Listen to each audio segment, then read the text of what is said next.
Maqaa Abbaa, kan Ilmaa, kan Hafuura Qulqulluu, Waaqa tokko Ameen. Maqaa Abbaa, kan Ilmaa, kan Hafuura Qulqulluu, Waaqa tokko Ameen. Maqaa Abbaa, kan Ilmaa, kan Hafuura Qulqulluu, Waaqa tokkotti ni amanna. Ameen. Nagaa faraarri jaalalli Waaqayyo isiniif haa baay'atu. Maatii Waaqayyo akkam jirtu? Nagaa keessanii an nagaa kootii galata Waaqayyo. Har'a immoo waa'ee soomaa tsigee kutaa sadaffaa tokkoffaa lammaffaa ilaallee kutaa sadaffaan wajjiniin karaa dubbisaatiin ilaallee darbina. Waaqayyo hunduma keenya waliin ta'uun jaalala isaa nuuf haa ta'u. Ameen.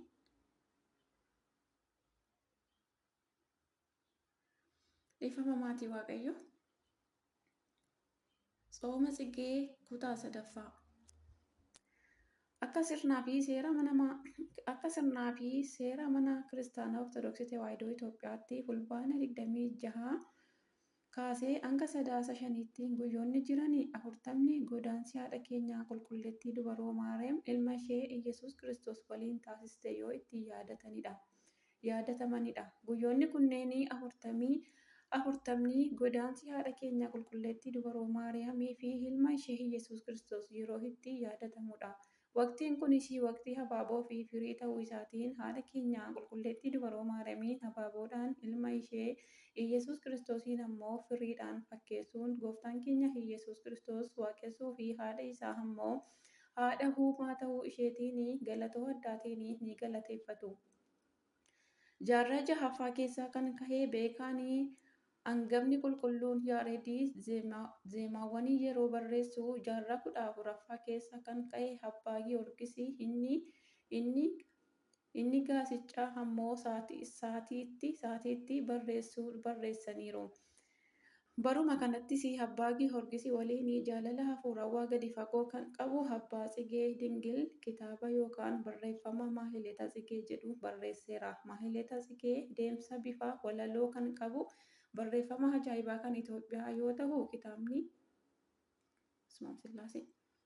kitaabni yookaan barreeffamni kun yeroo kamittiyyuu kan kadhatamu ta'uyyuu bifa addaatiin waqtiin ba'ee fi tajaajila mana kiristaanaa keessatti hojiirra kan oolu garuu bara yookaan waqtii godaansa haadha keenya qulqulleettii dubaroo Maariyaamii fi ilma ishee Iyyasuus Kiristoos jechuudhaanis fulbaana 26 hanga sadaasa 5tti bara yookaan waqtii jiruuf keessattidha. Waqtii yookaan yeroo kanatti torbaniin sanbata yookaan qidaamee galgala halkan guutuu haati keenya qulqulleettiin dubaroo Maariyaam ilma ishee waliin gara Gibxiitti godaanuun ishee ni yaadatama. Galatoo fi kadhannaa abbootaatiin dhiyaatuudhaan kitaabni kun bifa walalootiin kan barreeffame yoo ta'u baay'inaan sarara 5 kan qabu yoo ta'u baay'inni isaa 118dha. Haati keenya qulqulleettiin dubaroo Maariyaam jaalala ishee akkasumas galata ishee hawwaa kan turan qulqulluun Efreemii fi abbaan Hiriyaaqoos Huddaasee fi qiddaasee ishee akkuma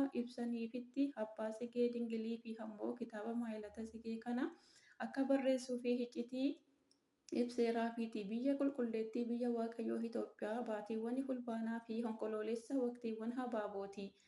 Zemene Tsigee yookaan Zamene Tsigee jedhama. Waqtiin kunis tulluuwwan habaaboodhaan kan ittiin faayamanii fi ijaa fi hawwatoo yeroo itti tahanidha. Bara kanattis gooftaan keenya Iyyasuus Kiristoos maaliif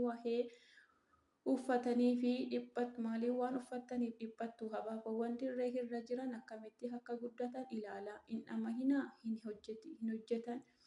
dhama'anii hin hojjetanii. Ani garuu isaaniin jedha.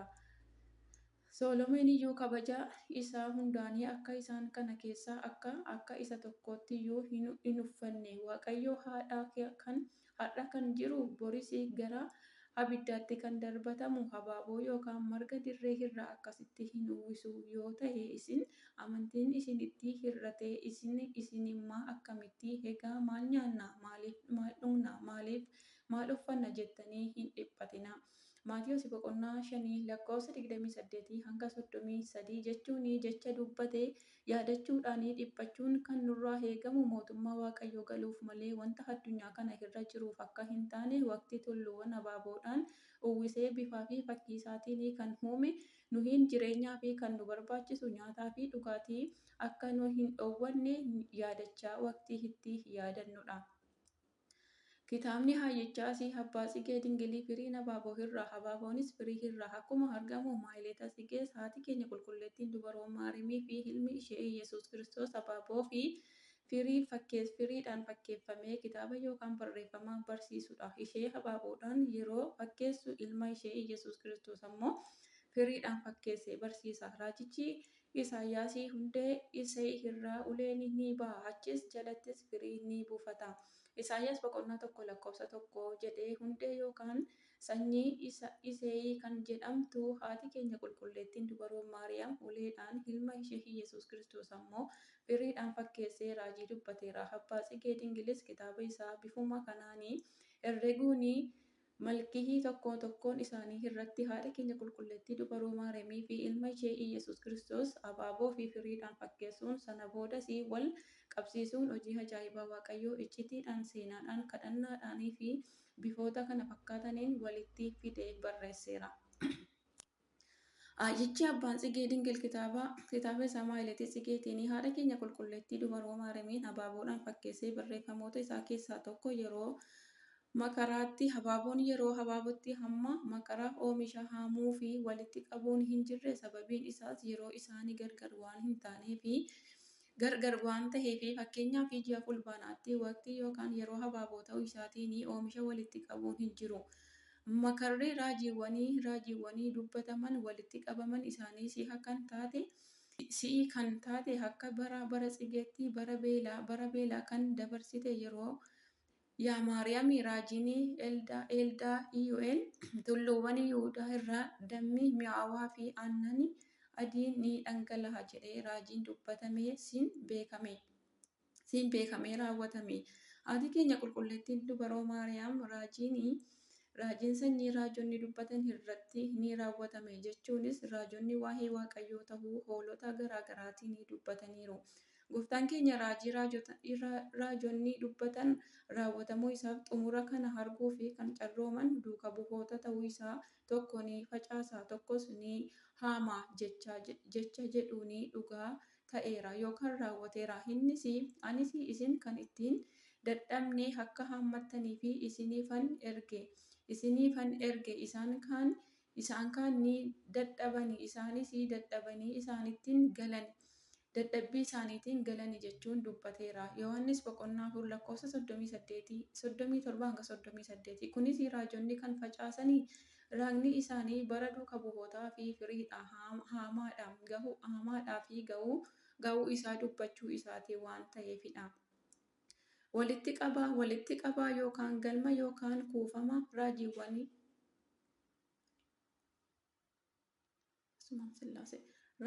Maariyaam jedheen gama biraatiin ammoo firii kan jedhame Kiristoos kan argamsiiste yookaan deessee fi hidda yookaan hundee isee jalaa uleen ni baati jedhamee kan dubbatamee fi ta'uu isaatiin dubaroon Maariyaam abaaboodhaan ni fakkeeffamti.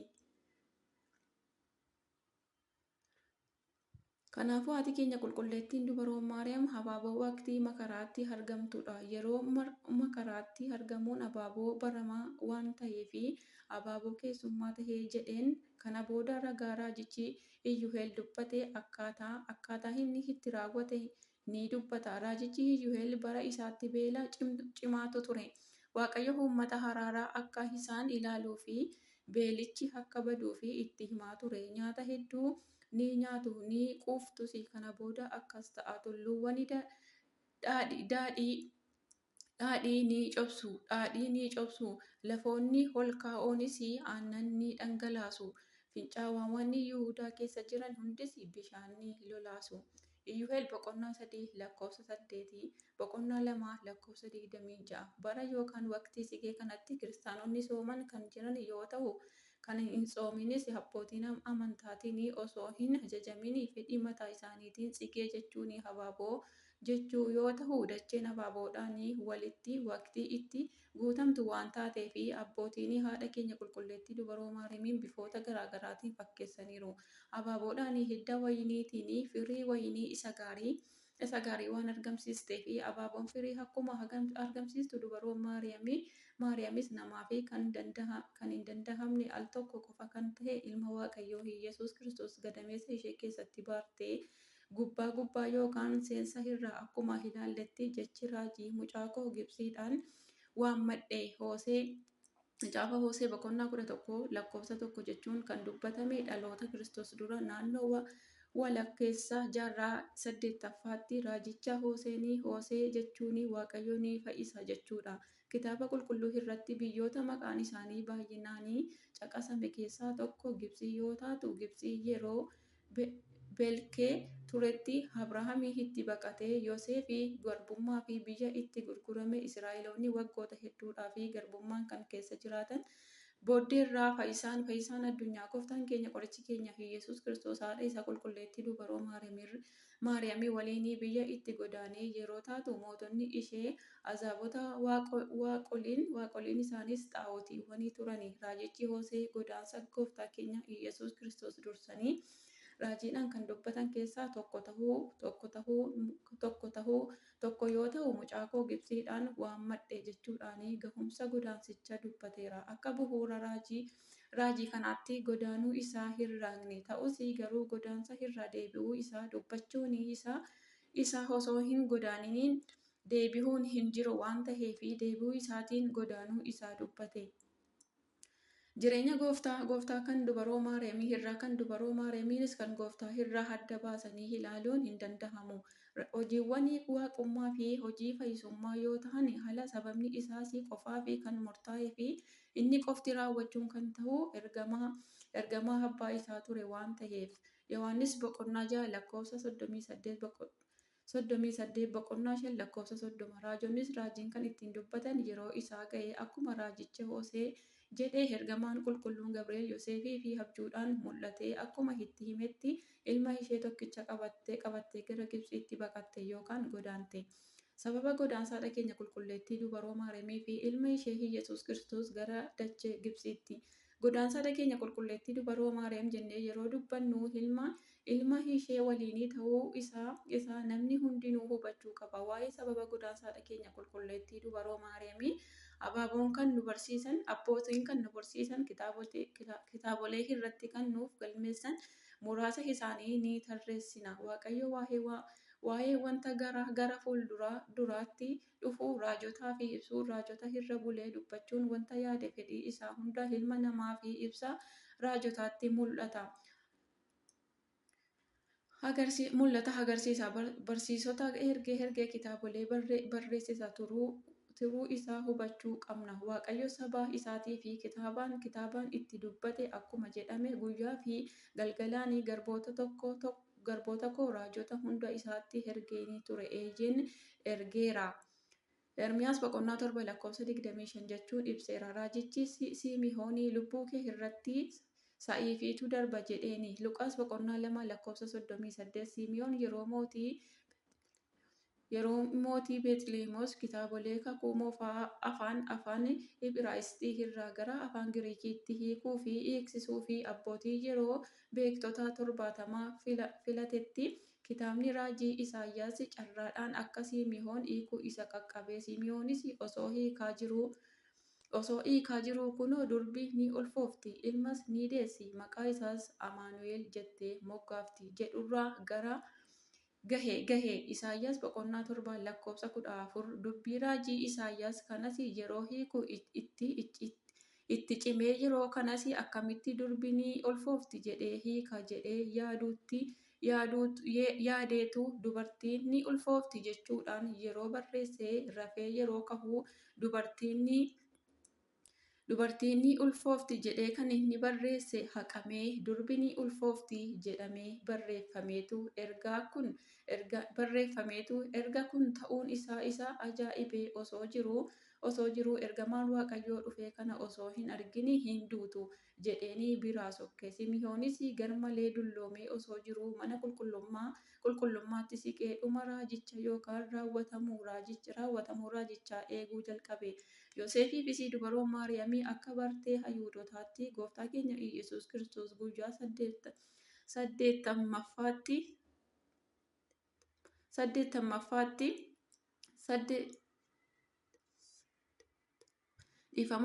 8ffaatti gara mana qulqullummaatti yeroo geessanii Raajicha eegaa kan ture raajichi eegaa kan ture jaarsichi Simi'oon fayyisuu gooftaa argee kunoo yaadni koo lapheen koo hedduuwwan akka ibsamuufi kun Israa'el kan jiranii fi baay'eewwaniif kufuu isaanii fi ka'uu isaaniitiif warra isa mormaniifis mallattoon muudamteetta ati garuu lubbuu koo irratti sa'eefitu darba jedheeni. Luqaas 2:34 jechuudhaan raajichi raawwatamuu isaa yeroo argu kana ergan argee garbicha kee nagaadhaan geggeessi jedhee yeroo kadhatu gara fuulduraatti kan ta'u godaansa haadha keenya qulqulleettii dubaraa Maariyaamiin sababa ilma isheetiin gara fuulduraatti gidiraa irra gahu ni raaje. Seefiin wanta irra bu'u iddoo lamatti akkuma gargar baasu gadi laphee haadha keenya qulqulleettii dubaraa Maariyaamiinis raajiin ishee irratti dubbatame gadii fi gidiraa hadhaa'aa sanaan akka miidhamtu raajiin dubbatame akka raawwatamuu fi ilma ishee waliin gara Gibxitti godaante. Jaarsichi Simi'oon raajiin inni dubbate jireenya haadha keenya qulqulleettii dubaraa Maariyaam hunda keessattiyyuu sababa ilma isheetiin seefii kan jedhame gidiraan irra gaheera. Kanaanis hayyichi abbaan Hiriyaaqoos araarsummaa haadha keenya qulqulleettii dubaraa Maariyaamiin yeroo gaafatu yaa dubaroo ilma kee duratti kan bu'e ija kee irra kan dhangala'e imimmaan keetiin ilma kee nuuf kadhadhu jechuun nuyi ijoollee ishee cubbamootaa fi kan nuuf kadhattu waa'ee imimmaan ishee fi akka nuuf dhiisuu fi kan dubbatedha.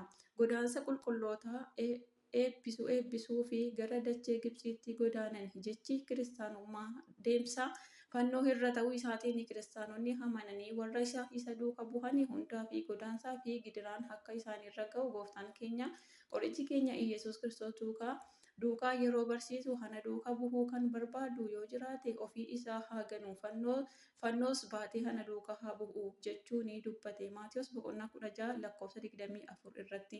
Bu'uura jecha kanaatiinis qulqulloota duuka bu'oota irraa eegalee kiristaanonni kahanii gidiraa hedduu keessa darbanii gammoojjii keessatti ni godaananii seefiidhaan ni mummuramanii dhagaadhaan ni rukutamanii har'as yoo ta'e amantiidhaan kan godaanne dhiphanne kadhannu nu dura daa'imummaa isaatti